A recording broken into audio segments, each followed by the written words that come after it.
So good afternoon. Welcome to season 6 of ATX. How many of you guys are first timers? Is this your first year? Wow, that's a hefty portion. Are you enjoying it so far? Would you recommend it to a friend? Would you come back next year? Please do, please do. Well, we're really excited to have you guys here. Thank you so much. A few little housekeeping. Well, first of all, my name's Emily Moss Wilson. I go by EMOS here at the festival. And we're just so thrilled that the festival keeps growing. Trinity Hall is sort of a newer venue to us. So we're excited to keep expanding physically and to have panels such as this that was anybody here year one? Thank you for being here again. Hey, you don't count, you're Caitlin's parents. But I remember back to year one and we had such sort of general panels because we were so small and just trying to like cobble together these great discussions. And now in year 6, we're able to get so specific and really, really pull back that curtain even more. A few housekeeping things. I'm sure you've heard this all around, but I'm gonna repeat it. There is a lovely man in the back recording this panel. I don't know if you know this, but all of our content is recorded, and we have an entirely a specific website dedicated to content from this year and all the years past. Panels, discussions. It's a treasure trove. It's at atelevisionexperience.com. It's its own website. If you haven't checked it out, go and watch and learn. So please be respectful. Turn off all your cellular devices or put them on silent. Feel free to take photos, but just make it quick and respectful, and then put your phone down because we have the people sitting here right in front of you. Save your questions till the end. We're gonna have a little Q&A portion. We'll open it up. Make sure to project because the lobby in this venue gets a little dicey, so make sure that they can hear you. And we are here for the director and showrunner collaboration panel, a panel that I myself am gonna be sitting in the audience for, a topic that I'm excited to hear about. I'm gonna introduce your moderator, a director in her own right, an Austin gal herself, Kat Candler, director of Hellion and Queen Sugar. So, Kat, I believe you're down there. All right. Wow. Thank you, guys. So, yes, I'm producing director of a show called Queen Sugar on OWN, and I'm super psyched to be home in Austin. We've been shooting for a long time, so it's nice to come back for a quick little break and to host and be part of ATX Festival. So without further ado, I would like to, let's see, we're going to bring in Joel Fields and Joe Weisberg, showrunners of The Americans.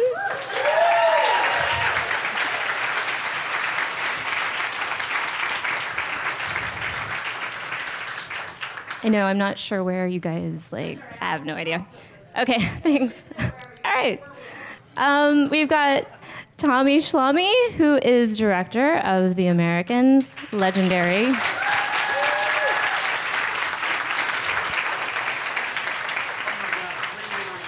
I don't know, there's things that tell us where to put you. Yeah, just right here. Yeah, it's gonna be fun. We've got Kevin Falls, showrunner of Pitch.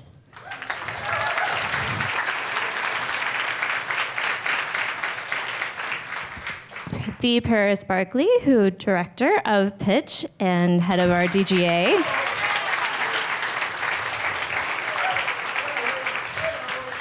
And showrunner of Snowfall, Dave Andron.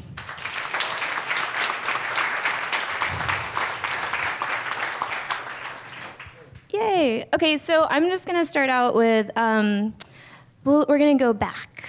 And we're going to start with first time on a set and your first experience, whether in the writer's room or actually in production on a set. And what was that? What was it, a PA? Was it a director? What was that first experience stepping onto the magical world of television? You seem to have turned your attention to me. We're right here. I was in between semesters at college, and I took an unpaid production assistant position on a TV movie directed by Jerry Smith, written by, Jerry Friedman, directed by April Smith. And what I found is that, as you said, there's magic on the set. And I just stayed for every moment I could to see how everything was done, and to watch how everybody came together and took what was on the page and put it onto the screen. Nice. We're going to go down the line. Graham Yost had hired me to work on a science fiction show called Falling Skies. And I had written a script, and then I'd flown to Toronto to be the writer on set, which I literally had no idea what I was doing, no idea what was going on. And I went to set, and I just sat there for like a week, and all I did was pray that nobody would ask me anything. And incredibly enough, that's exactly what happened. I'd moved to New York. I was driving a cab, and I got a job as a PA on a movie called The Money. I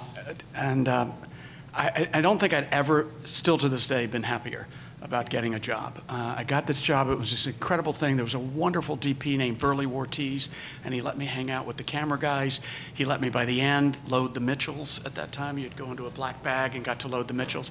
But what I remember most about that experience was there was a director who shall remain unnamed, Chuck Workman, who actually, you know, it was a very small independent movie with a guy named Lawrence Luckinbill. And I was walking across with the Mitchell, with the mag, and he, who I think was just probably a little out of his league and felt very insecure about directing this movie, started screaming at me. I was making $25 a week. And he was screaming, "What are you doing? You just messed my whole rehearsal, you fucking idiot!" And it was just horrible, horrible. And I walked away, and Burley, who was this old DP, came up to me and went, "Look, this guy's just really insecure." And it actually was one of the most valuable lessons I ever had, which is, you know, that's the last thing, you know, what you can learn from people that you never want to be, and never want to be that guy, and try to find the guy making $25 who feels like me on any set to sort of empower them the most they can. So. Yeah. I wrote this movie called The Temp. Not everybody at once, please. And it was in Portland, and I went on the set, and I was just a feature writer, right? And I got there early, and I'm in awe, and I see the Panelists, and I see the camera over there, and I sneak over, and I want to look through it, right? And I look through it, and I hear this, "Hey!" And it's the camera operator who goes, "You can't put your eye on that. We'll all get pink eye." This is, "I'm sorry." And then I just slowly made my way into television. Hello. Oh, that's a good story. I worked in advertising for 12 years before I was ever a director. So I was on sets as an advertising copywriter. But the first one I remember was we were doing a commercial for McDonald's, which I had written, for McDonald's Mighty Wings. Perhaps you remember them. They're purportedly delicious. And I had cast the commercial with the agency, and we had cast this young lady who we thought was Latina, because you can't ask an actor if they're Latina or not. We just cast her anyway. It ended up being Juliana Margulies. She had really curly hair. And as I later learned from her, it's how she got into SAG, was this McDonald's commercial that I had directed in 1986 or something. So anyway, I do remember vividly being unhappy with how the director was performing. And I realized every time a writer gives me a note, I remember sitting in that chair and it wasn't my vision. The way they were moving the camera just wasn't satisfactory. And as a writer at the agency, you were allowed to bring that up with the director until the director becomes angry with you, and sometimes, in the case of Joe Pytka, throws a football at you or something. But generally, we had to have one person who could speak to the director. It wasn't me, so I'd have to bring my sort of concerns to the boss, and eventually the boss said, "Shut the fuck up." When I'd first moved to LA, a buddy of mine had gotten me PA jobs on commercials. And so you just show up, and it's this big moving machine, and you have no idea what you're doing. And people are like, "Where's Crafty?" And you're like, "Is that an actual person named Crafty?" People are like, "I'm 10-1," and you're like, "That sounds great." Enjoy that. So you just kind of hustle and try to keep up. I guess it's kind of a great way to start, because then when you get there, maybe I feel like the next time, then a year or two later, when I was on my first show and was the writer on my episode and showed up and was like, "Oh my God," at least I had spent some time, getting people coffee and trying to hustle so that you understand how hard those people are working, that as you move up, you got to be sweet to those guys. And And that was the first scripted experience where I think on day 2, the director, who was a lovely guy named Guy Ferland, there was like a little trouble blocking a scene, and I was like, oh man, let me get in. I know what to do with this. Which was not the thing to do. But he was very sweet about taking me aside and being like, all right, young man, here's how this, you just stay over here, and if you have something. So the protocols, I guess, are what I'm saying, was a whole other thing to learn. But you don't know when you show up on the first day and you're like, oh, it's my thing, I wrote it. It's like, it's not your thing, man. It's everybody's thing, man. So I know every TV show is different, and sort of the dynamics between the writer's room and the production, and I would love to kind of hear from each of you guys your experiences with either this one or another one of what that dynamic looks like, whether, if you have a writer's room in LA and everybody's in production in Toronto or whatever, but what is the dynamic of those two, what's the dynamic going on? And it can be, again, with this show or with another show that you've experienced. Oh. And that is the dynamic on The Americans. Well, here you have 3 Americans sitting together on a couch, much to Tommy Schlamme's chagrin. We'll get into that later. Not that we're all together, but that we're all together on a couch. It's a directorial issue he has. You can ask him later as you get Q&A. So on The Americans, we're lucky in that our writing offices are right next to our post-production offices, which are across the street from our production facility. So we're there. We're there, but we spend as little time on set as possible on our show. Our focus is writing the very best scripts we can, getting them done early, getting them extensively rewritten, and spending a lot of time with our production team, particularly with our producing director and with our directors, before we shoot. So that by the time they're on set, they know what our original intent was, and we are in a totally collaborative communication, collaborative space. There's always a wonderful moment with Tommy during our tone meetings. Tone meetings for us can last anywhere from 3 hours to 10 hours with meals ordered in. We really get granular on scenes. And Tommy never lets a scene go until he knows that he's in sync.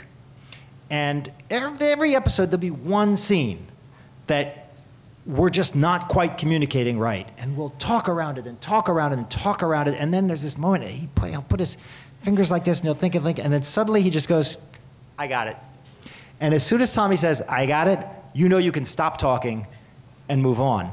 And part of the magic for us is that things come back from set that are richer, deeper, and surprising to us. But they're surprising within that collaborative context that's been worked out beforehand. We also spend a lot of time in our process in editing, in post-production, which involves a lot of writing and rewriting in and of itself. So that's what have I missed?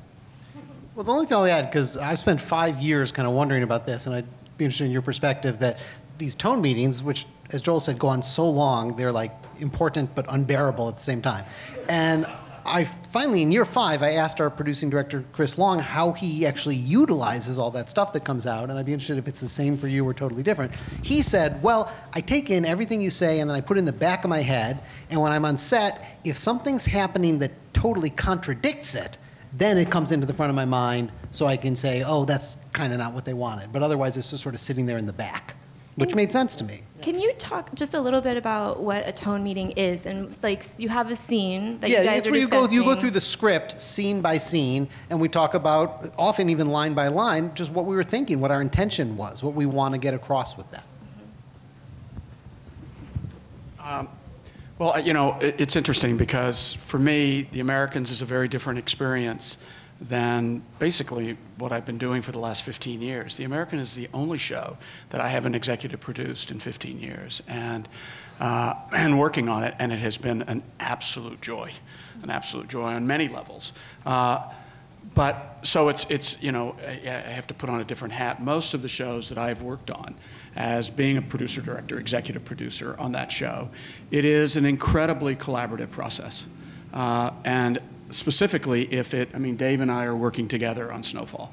And in fact, I didn't direct on Snowfall. I just came in and executive produced and worked with Dave, and we ran that show together and trying to figure out the best way to sort of move these very, very ambitious television shows. And so for me, it's just the more there is a sense of collaboration between those entities right away. So whether it's the director working with the writers of that episode, and part of it is, I think Chris makes a good point. I have to say, it's pretty deeply stored with me. Because at that moment, all I want to do is take ownership. I mean, I think my job as a director is to take ownership. My job is no longer to try to execute what you want. And what I hope is I've understood that enough that now I'm processing it through this weird thing, and that will come out and tell the story that I feel so confident that I understand what it is that they want. And that's sort of the way that I can communicate, even in a tone meeting, with other directors that I'm working with as an executive producer. And also for me, tone meetings are, it's a two-way street. I want the director to be able to speak up and say, I don't get this, and let me tell you why I don't get this, and maybe is there another way to approach it? And people like Joe and Joel and Dave and Kevin, I mean, the nice thing about this panel is I've worked with everybody on this panel, which is, says something about my age more than it being a nice thing. But so that's part of the process, which is working with them and trying to make sure they can take it so that they can own it. Much like you work with an actor. Let the actor own that scene, not try to direct that actor to do what you want the actor to do. I think you're also, at least I'm lucky when you get to start with somebody like Paris or Tommy from the band. I never started from Jump Street with you, but with Paris coming on to pitch, he directed the pilot. So when you get to start at the beginning, you're kind of like, shoulder to shoulder as you move forward. But on every show, you always, I don't know about you guys, but you pick something up. On every show, you learn, you take it with you to the next show. And to John Wells, he taught his producer meetings, and we did all that. But Paris this year, about a week before we were getting ready to go in the room, he goes, so I think I was in your office at Paramount. He goes, I like to sit in the writer's room at the beginning. And I went, Jesus. I was like thrown off because well, what happens if he doesn't like me? What the way I run the room? He's a director. Shall I go sit behind Video Village and go over every shot? So I called, I don't know if I told you this. I called Dan. I go, Dan, what do you think about this? He goes, wow, that's weird. I don't know. I go, we got to say yes. We love Paris, right? He's really smart. He did a great pilot. But still, I was suddenly very self-conscious. It was the smartest thing I wish I could say I ever did. But what Paris came up with, it was great. Because he also got to learn about my story sense. He had incredible ideas. He knows stories, directed a few episodes. Because he's old like the rest of us here. Almost everybody. But it was just... I'm actually 53. I eat a lot of green juice. But it turned out to be a great process and had so many ideas. Besides just directing, he had a great vision for the show. He had great story sense. So it was one of those things that I probably don't tell the next director if we do it. Don't hold me to it. But it seems like a really good idea moving forward to have the director in there from Jump Street. So. I was gonna try to jump ahead of Kevin to talk about that experience. I don't remember that drama, but because it was so easy for me, I called and he told me yes like the next day.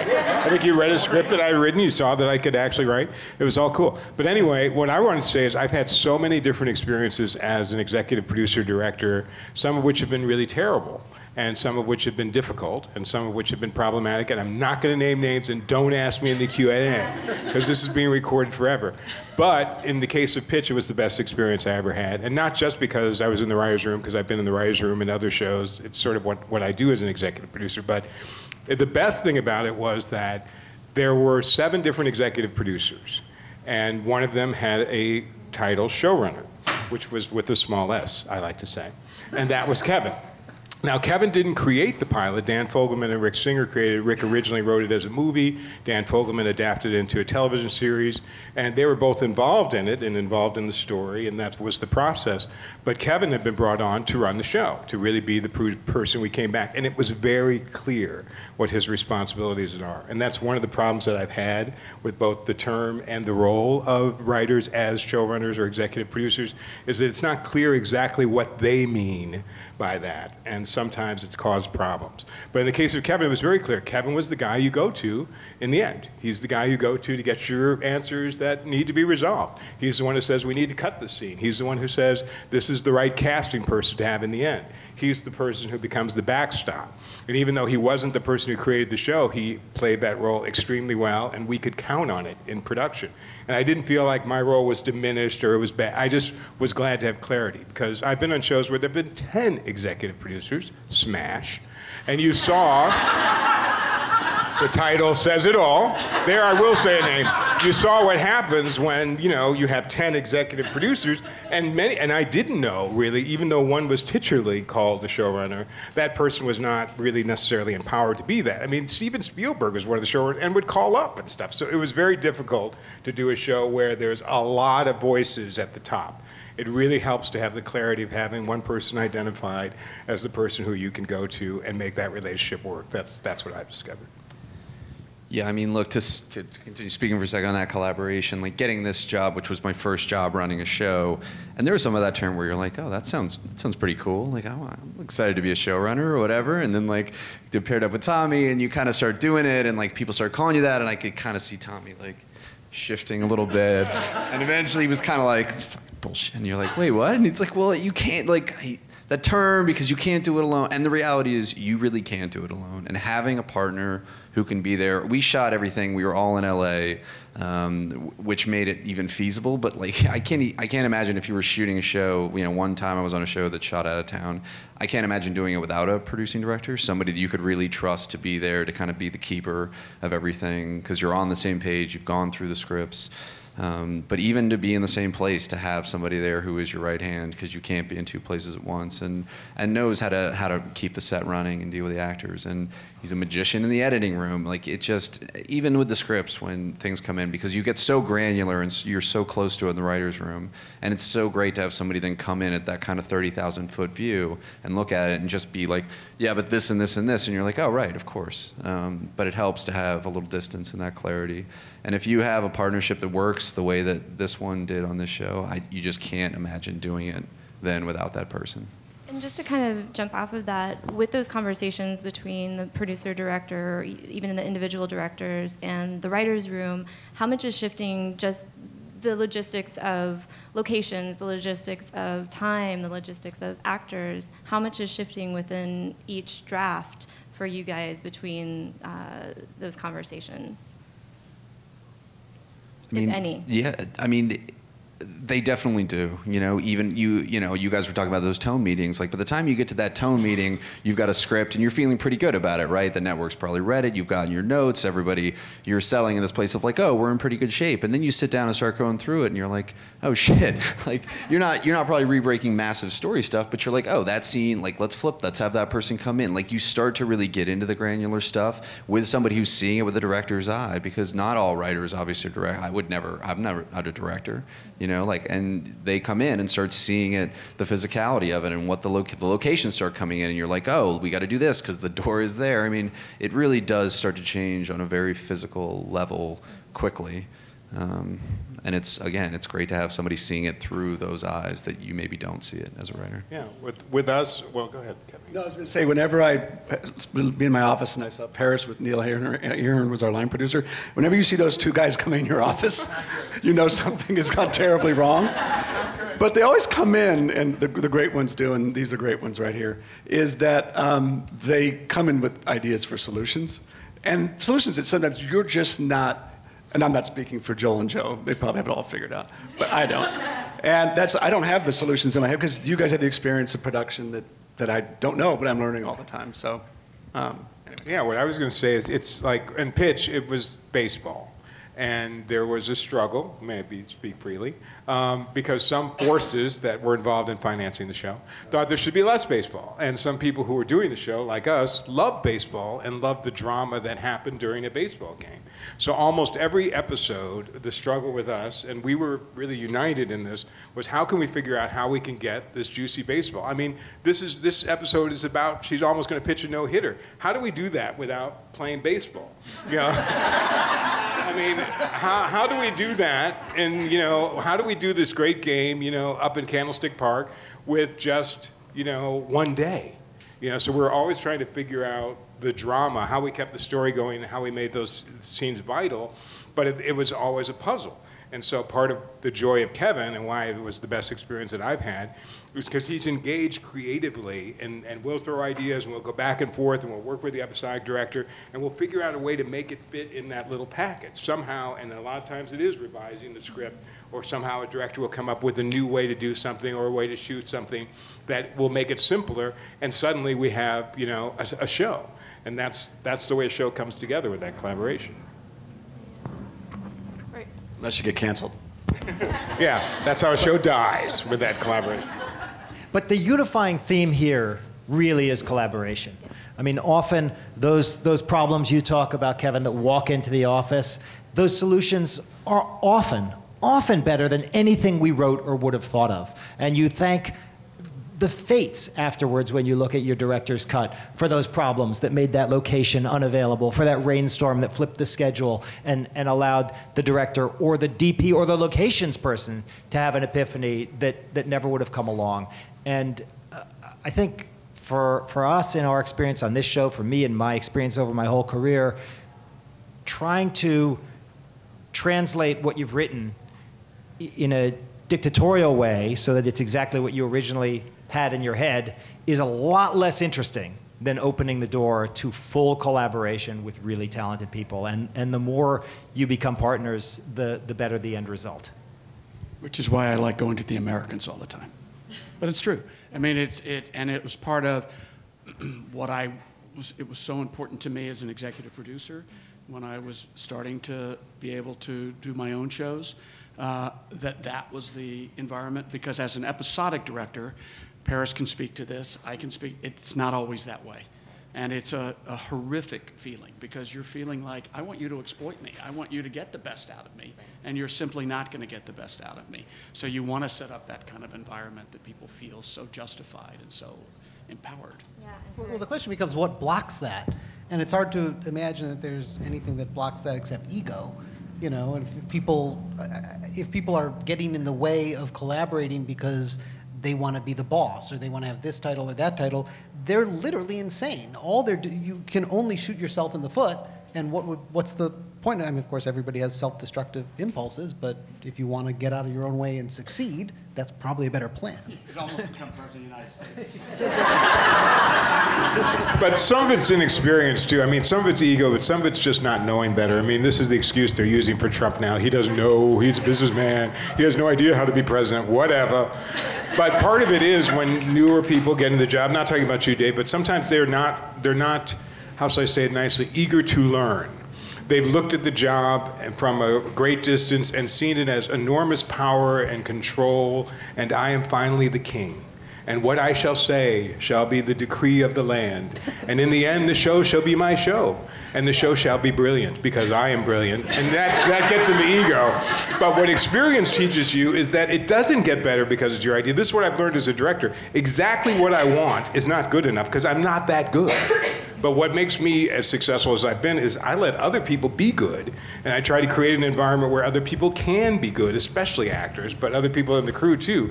And if you do that, it's so much better than what you could do by Alfred Hitchcocking, I call it, and controlling every single thing. Then you get exactly what you want, and guess what? Most of the time, it's not going to be good enough. And it's not going to be good as what you really wanted, which is something better than what you imagined. So that's where you have to open it up, as Joe was saying. Well, I'll just say, as a writer, that's actually a road to travel, because you start out as a writer working alone, and you learn to do everything in your own head by yourself. And so that's the actual thing for you to learn, is that when you can work with a lot of people, it'll be a lot better than something you did on your own, but you have to get there. But I want to just flip this around, because I have a question for Paris and Tommy in this regard.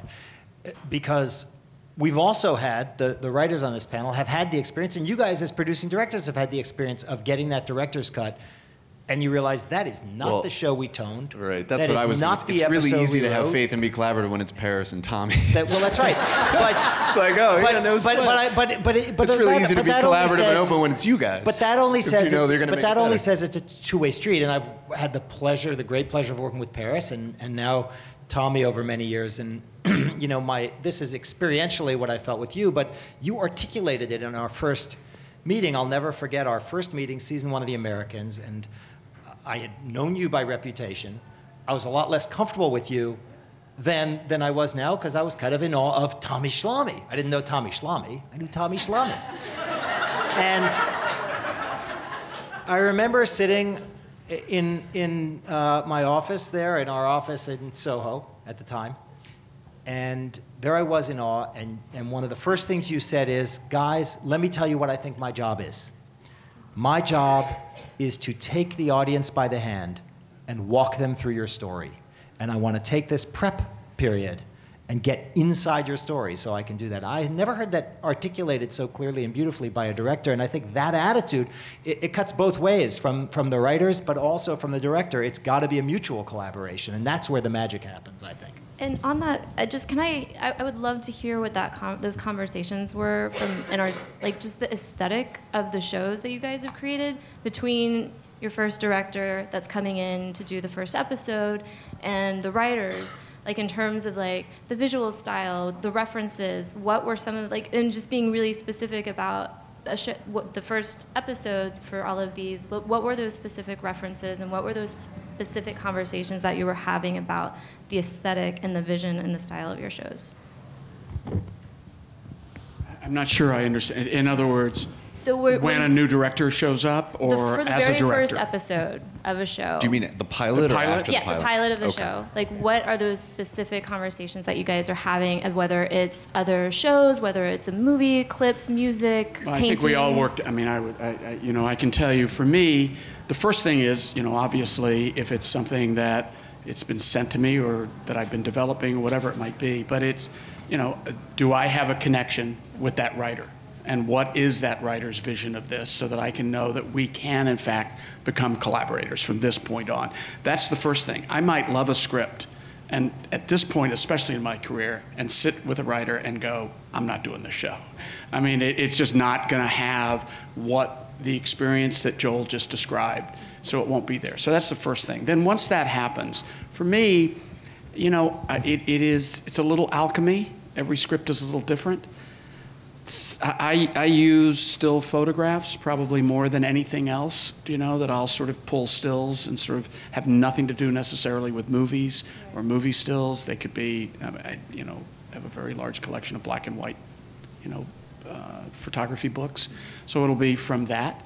And then you start to visualize it yourself, but mostly for me, it's just, I'm gonna get this story down to as tight as I can.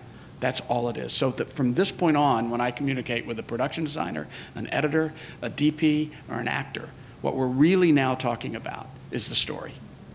So it's just story, story, story, and then I'll have these other aids to sort of show. But even a DP, when I'm talking to a DP, I never talk to a DP at first about, wouldn't it be great if we shot this show, high contrast, and we did this, this, this, this. Nothing to do with that. It's like story, story, story. And I want to see what they're thinking, how that then gets processed in their brain. It's the same way that why you would never do a line reading to an actor. You just want to talk about it and what the active element, what you want in the scene, see what they're going to come up with. So it really is understanding the story, and first understanding the story with the first collaborator, which is the writer. They start the process of collaboration. Yeah, when on pitch, there's a job I really want, I'm going to campaign, and pitch was a job I really wanted. So, and I knew they were considering other people, and I didn't like the other people they were considering. I thought they were not adequate. So I did not ask for that job. So what I did was I did a presentation. I did a PowerPoint presentation because I love me some PowerPoint. So I put together a PowerPoint presentation that had photos, some of my work, some photos that I grabbed off the internet. It had some video in it. I think it had the car crash and Whiplash, which is the car crash, for those of you who saw the pilot, was an integral part of it, and how I wanted to shoot that. And I put together a presentation that I hoped would convince them that I was the right person for it, which it did. But then that presentation evolved as we developed the pilot to become the studio's presentation. And then with the collaboration of all the creators and with Kevin, we created a more advanced presentation and much longer that added even more elements to it. It didn't subtract many of the elements that I originally brought in, but it refined some and then added some more. And so it became this lengthy sales presentation basically, for the show. That everything in it, I can look at it today, we eventually did in that show. How we used the Fox cameras, how we went from the Fox cameras to the live action, how we were going to actually deal with the documentary feel of her life as a single person in the crowd versus her flashbacks and how those are going to be treated. All of that stuff is in there. I think the only thing that wasn't really in there were the transitions to the flashbacks, which we developed later. So we had something to see. And I really like having something to see that we can all talk about, because you can look at it and you can talk about it in words, but until you actually see it visually, it doesn't make a lot of sense. So that's how we built it together to become what the show was. It's still a legendary PowerPoint on Pico. They still reference it. Even like this year's pilots, they kept saying, well, there's nothing like Paris's like show and tell. So. Oh, we had music and it was like all sophisticated. There were dissolves. It was crazy. It was like a little show. You have fucked it up for all of us. Well, and that is my goal. Days, they just wanted every job. They just wanted me to come in and talk about the pilot. And now it's like they want, basically the pilot to be shot so that you can see what the pilot's going to look like when it's shot. But I'll say, I think there's a point, and Kevin, I'd be interested in your thoughts on this, but whether it's a PowerPoint or whether it's simple conversation from the director collaborator to the cinematographer, the casting person or whatever, there's a point in all of that where new ideas start to get triggered then for the writer and the writing staff. And at that point, the circle is complete and closed.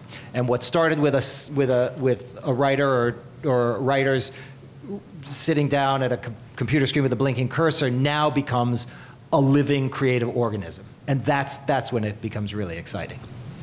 And for you to see the actors too.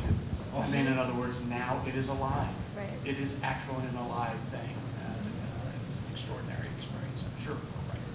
Do you guys ever, after a season, and for me, after a season, but do you ever look back and go? Obviously, Kevin is still in mourning. I'm starting to smell temp too.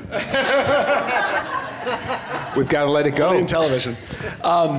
Where you go at the end of it, you look back, because remember that when you first start, you guys are in it right now on Americans, where you look, well, you're going to see it now. I don't know did you guys shoot all your episodes, or you just did the pilot, or you guys? So oh yeah, we're done. But you look at that grid and it's just blank. And you go, I don't know, in a year from now, these shows are going to air on a network or cable, or premium TV, or Netflix. And you don't know what they're going to be, and yet when you're done, you look back and they've all been shot in these wonderful stories. It's the most rewarding feeling to have that and go, wow, we did it, and it's pretty amazing. We try not to stop to enjoy ourselves. Joe only wants to stop to eat lunch. It's true. Were you gonna? So you guys had mentioned like what happens when you see a director's cut that it's not how you guys toned it. What are conversations when you guys start seeing dailies come back that aren't quite the way that you guys are hoping things are going? And are you guys stepping in, and what does that sort of look like when something might start going a little awry?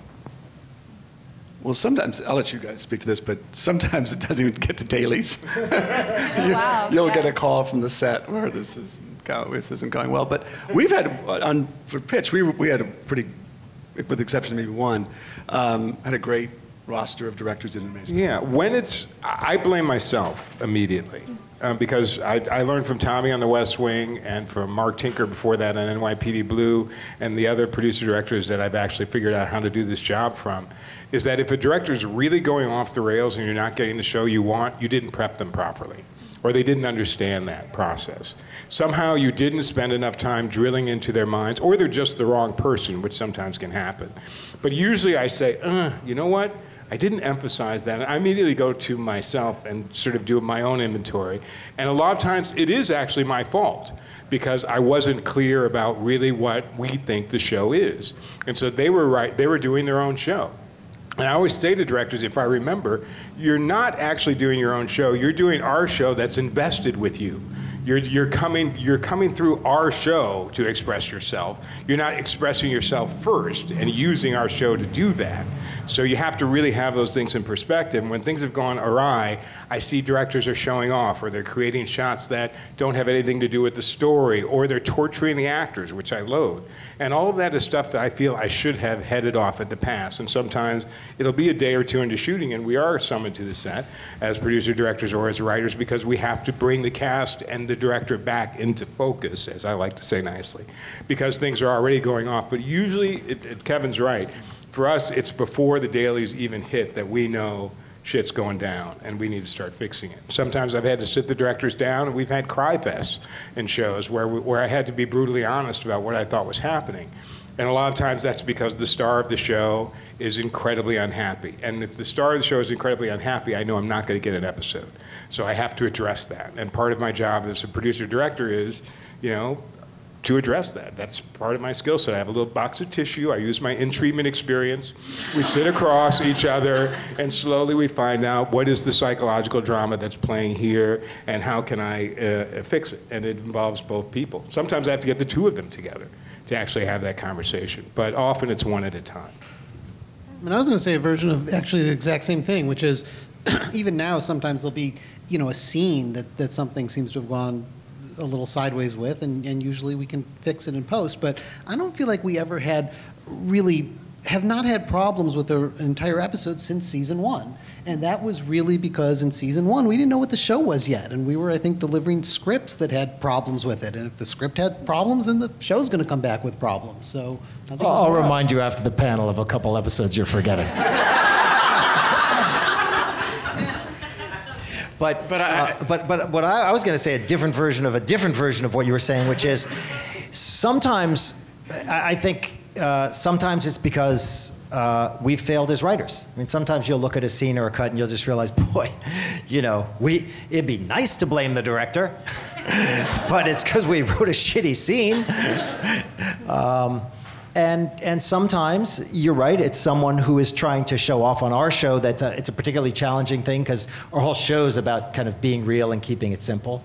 But sometimes it has to do with story structure, and sometimes it just has to do with how the episode was put together in editing, and often you can turn a director's cut that didn't feel right into the most perfect episode of the show ever. I mean, that's what I was going to say. It's that, first of all, I much like you, Joe, I mean, I've been very, very fortunate. I mean, I think part of that is that I'm very adamant, and, you know, the networks can't decide who you can hire as a director. You trust me to sort of do that. And the people that I've been lucky enough to work with, people like Paris and some wonderful people and brand new people, you know, it's all about their prep. It's all about giving them as much time and prep as they can have. And so there have been very, very few incidences, and this is hundreds of episodes of television at this point, that I've gone, oh my God, this is not at all what I've expected. What is harder for me is if I find out somebody is not treating the crew or the cast in the way that they should, in fact. And when I get that from people, and even though the episode is going to be good and might be great, they will not be coming back to the show. More than, we had to dig that one out of the dirt a little bit. You know, that episode was hard. But remember, there are 3 shows. There's a show that's written, the show that's directed, and the show that's cut. And it's pretty amazing what can be done in the editing room. And the luxury of television is, and if worse comes to worse, you can go back and pick something up or shoot something again if you have to. And circling back, I didn't quite understand something on the Americans, one of the episodes, and we had to go back and reshoot part of that because I made a mistake. And circling back to what you started with at the very top of the panel was working with good human beings, nice people, great collaborators, being so key to what we do. So we're going to open up to questions. I'll start with you since your hand flew up quick. Hi, my name is Mark. Thank you for speaking for us. It's really informative. My question is in regards to when you are working with these people, you know, when does a mistake turn into something where it's like, you guys can't come back? Or like, you know, maybe they weren't a right fit, or is it like where they, you know, like Tommy made a mistake and you guys are still clearly have this great relationship? Like, where just a hard one. I don't know how He made one mistake in hundreds of episodes. That is, if you take nothing else away from this panel, it's that Tommy Schlamme made a mistake. That is the thing to remember. And still got hired. I guess my real question is just kind of speak on like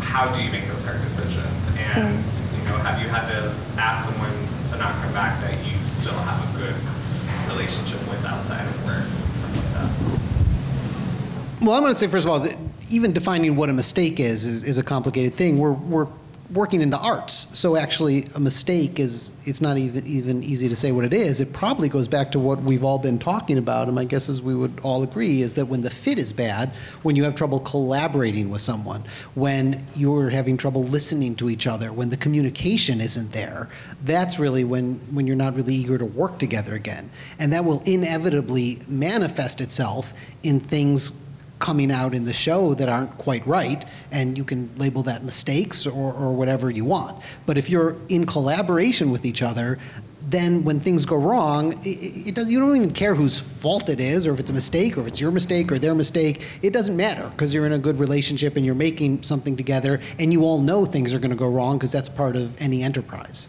Well, and even more, mistakes come sometimes from being tired, but sometimes they come from taking creative risks. And boy, if people aren't allowed to take creative risks, everything's going to get very boring very fast. So, that's the last thing you want someone to pay for. You really want to find a way to encourage that, but to keep it in the context of the show. So, as Joe says, I think it's all about an open collaboration. There's only one time in maybe the 10 shows that I've been executive producer director and where I had to replace a director. Which is very difficult to do because the DGA makes it very difficult for many reasons. But we were in prep, and it was a show that involved a lot of fire, and involved a building on fire, and a lot of people running through it. And every time we would go to this location to talk about how the fire was going to be done, there was a different plan. Now the actors were here, now the fire was going to be on this wall, now the stunt people were going to do this, and we got incredibly anxious. And we couldn't nail down this person to a specific plan. And so we had to replace them. And it took a process, but it needed to be done. Because in that particular case, it doesn't matter. We were not even going to begin that episode, because now we're talking about safety. And now we're talking about people's lives. And we weren't going to start the episode until we were secure that we knew how to do this, and we just lost faith that this person could do that. Now this person is still a director, and it's someone that I consider a friend, but at that point he was very new, and he could possibly have injured someone, and there was just a no tolerance policy for that.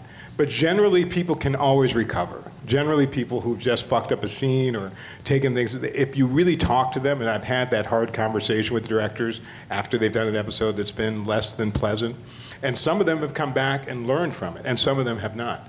Some of them have said, I'm an idiot, I'm wrong, my vision is corrupting, and I'm controlling them, and they haven't come back. But a few directors that I've talked to after the fact have really taken it to heart and really learned from it and really changed their process and have gone on to be successful. So I try to have that conversation after something's not gone swimmingly, but it's not always heard.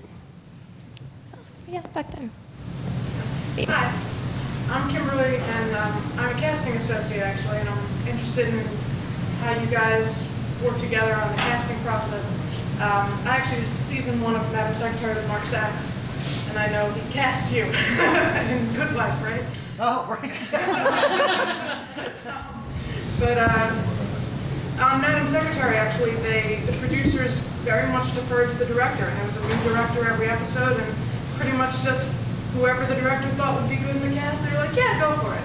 But other shows I've been on, the producers, because it's a new director, they want to be, it's up to them. That's nice that you like that person, but this is the right person for the role. And how do you feel you need to be in the room during the auditions? Do you just see the links when they get emailed to you? What is your process with the casting? what is the casting process? You know, it's been great that Tommy loves being in the room, because I feel like now that everything gets put on tape, like Tommy, if he can be there, will be there. And that's one of those places where as as somebody running a show, running a room, like you can't be in it's so hard to get to casting sessions. It's just a thing that you don't end up having time for.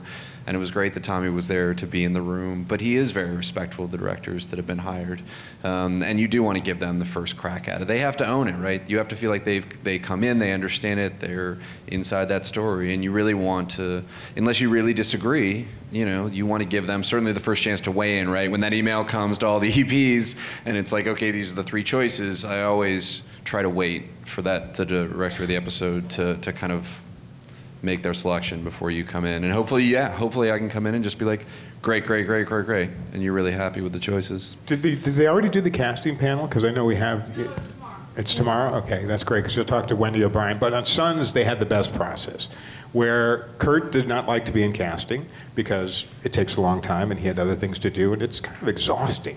So we would cast, it would be me, the director of the episode, and the line producer. We basically would sit through inhuman, in-person casting, which I'm very much a stickler for. They'd have to come out in the heat to our place over at Sherman Way and actually do the part.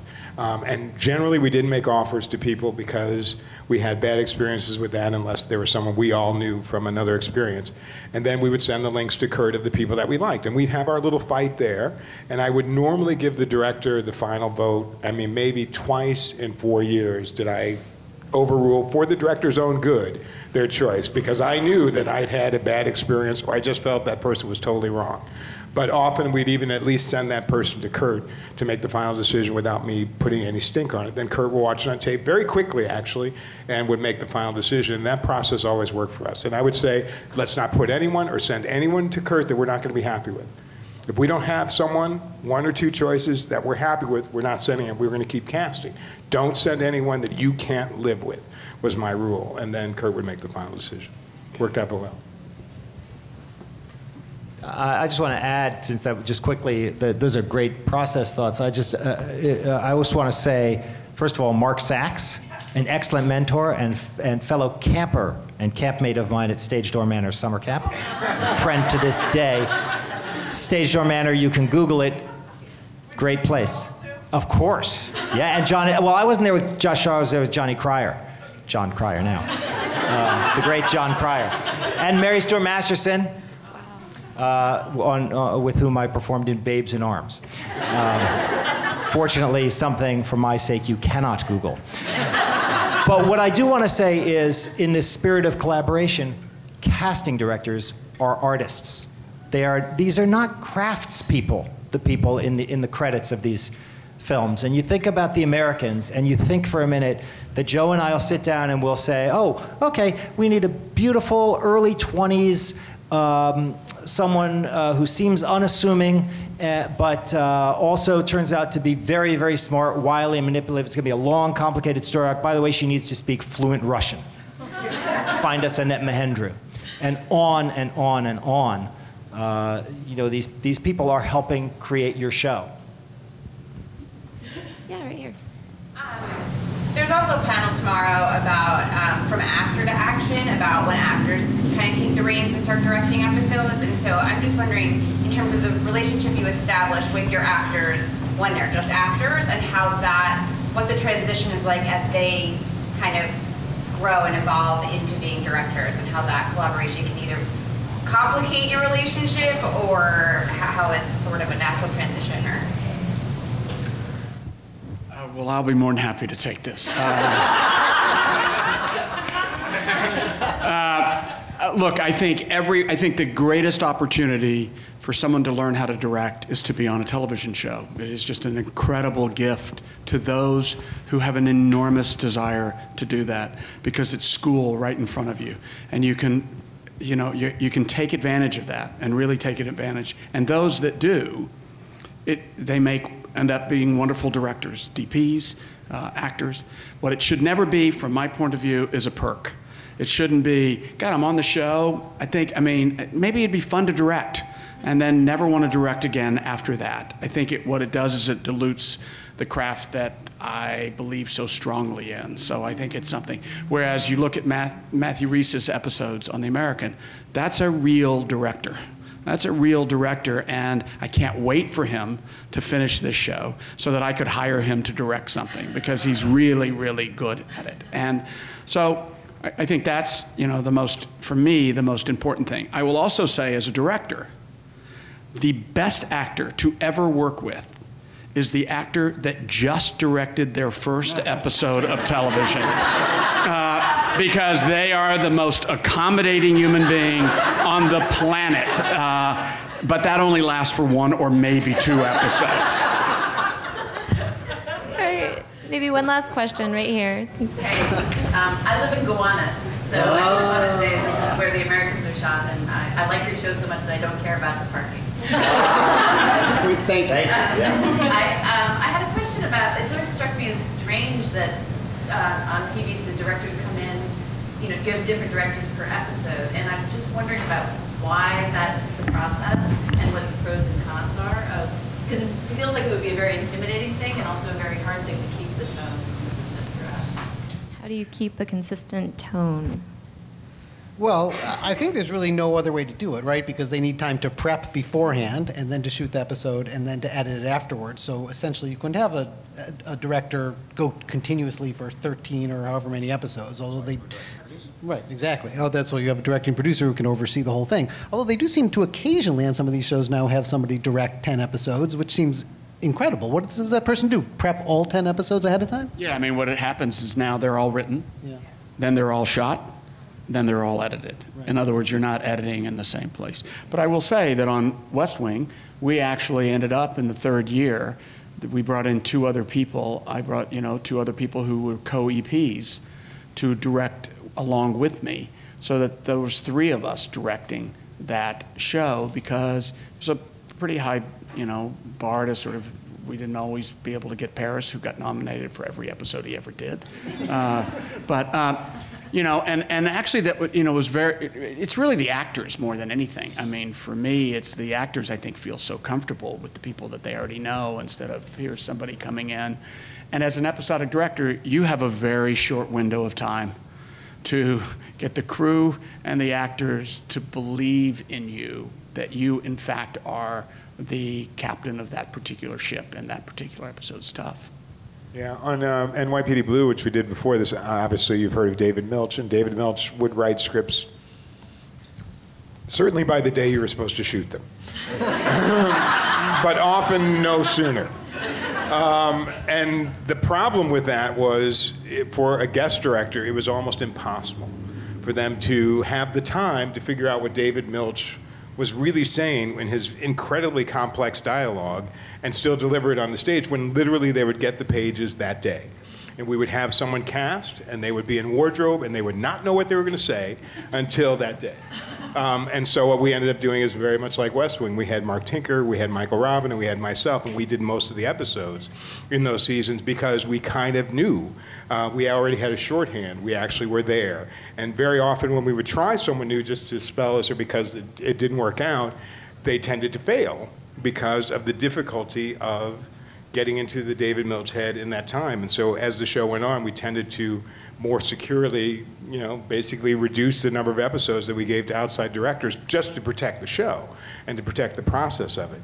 But on a normal show, if you can get them written ahead, you can prep people all the time, but they can't prep and shoot and edit and still do another show. It's just not physically possible. Yeah, once not physically possible. Right. I mean, once that train leaves the station, it doesn't stop running until it hits the end point. So you really do need that. And it is part of the challenge in keeping that. And you rely on your DP heavily, because that's the guy who's also there with your producer, who's the guy who's setting the look, who understands what you've shot previously. I mean, we used alternating DPs for Snowfall, which I thought was great and saves you time and money, because the other DP thing can be prepping. So you get in a location, the DP isn't having to see it for the first time and be like, oh shit, what are we gonna do? And he's just exhausted because he's shot in the other episode. But that helps you a tremendous amount, keeping the look of it consistent.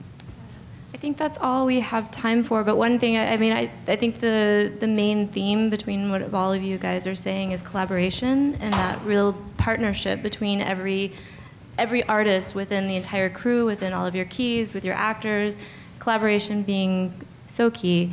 I want to thank you guys so much for watching, and I want to thank you guys so much for creating. And thank you guys.